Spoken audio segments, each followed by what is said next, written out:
Howdy, I'm Axel Wilkinson for HitFilm.com. In HitFilm 2, we have implemented some great improvements to the texture system used by the gunfire effect in both the Express and Ultimate versions, and by the particle system in HitFilm 2 Ultimate. Let's look at gunfire.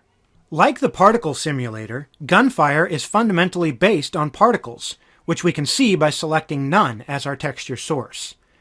Each of these little dots represents the size, color, and position of an individual particle. Once we assign a specific image to each particle as a texture, these textures combine to create the final appearance of the effect. In the appearance controls, we have two options for using actual textures. Built-in allows you to easily access the terrific array of textures included in HitFilm 2, or if you want to use your own images, you can use the layer option to apply any texture images you prefer. If you choose built-in, you get a texture menu for instant access to HitFilm's included textures. Each option in this menu consists of several textures which are selected and optimized to work well together. Don't feel like you have to match the texture name to the effect you are creating. Feel free to experiment with the different options when customizing your effect. But maybe you have some specific images of your own that you'd like to use as textures. If so, the layer option is for you. You can now select any layer on your timeline as a texture source. We're going to use this layer, which is a composite containing 3 images. If we open it, you can see there are 3 layers, each filling roughly a third of the duration of the timeline. Let's go back to our gunfire effect and select that layer as our texture source. Now, the frame controls will vary based on your selection in the frame menu. Single lets you choose any single frame from your selected layer to use as your texture. As I adjust the frame number slider, you can see our second, then our third texture from our selected layer. But we want to use all 3 of those textures, so we can select random, and that will just grab a random frame from that layer and apply it to each particle in our effect. A huge benefit of this new texture system is that now you can edit your textures directly in HitFilm. Suppose I decide that there are too many of these spark textures in the effect. I can trim that image so it fills fewer frames of our comp, and it will appear less frequently in the effect. Maybe I think the spark should be a bit smaller. I can go back and reduce the scale of that texture without affecting the other textures in my effect, and reduce the size of those sparks. What if I want to add a more dramatic effect to that texture? Maybe I want to simulate some motion blur. Well, I could add a zoom blur, crank that up a bit, and you can see, boom, immediately we've completely changed the appearance of that texture within our effect. I cannot emphasize enough how much power this adds to the texture system.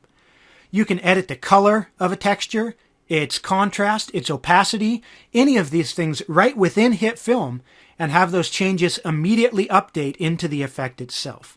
This is huge, but there's more. The third option in our frame menu is animated. This allows us to apply a video texture to our particles.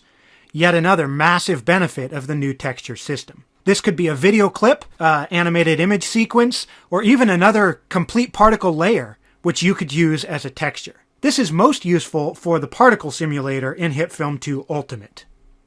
Let's experiment with animated textures on this particle effect.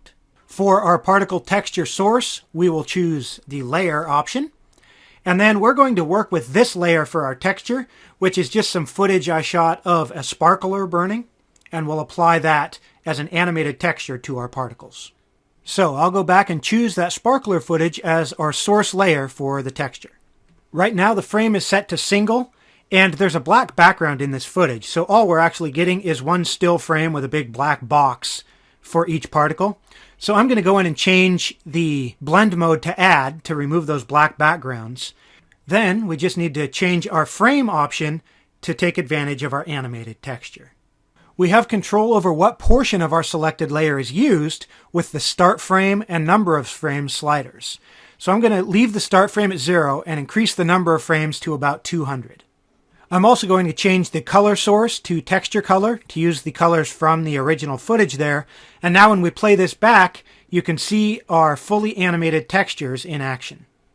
Now keep in mind that the number of frames we use here doesn't change the life of the particles. So if I go into our movement there and edit this so the life is half a second, that's going to override any number of frames used in our texture. So when I hit play, you will only see half a second of that animated texture, because after that the particle no longer exists. So that's an overview of the new texture system. The built-in textures are even easier to use, and the options are greatly enhanced for using your own custom textures to open up more possibilities in the effects you can create. I thank you all profusely for taking the time to watch this, and I encourage you to subscribe to our channel to catch the flood of videos that is coming, which will discuss the other improvements in HitFilm 2.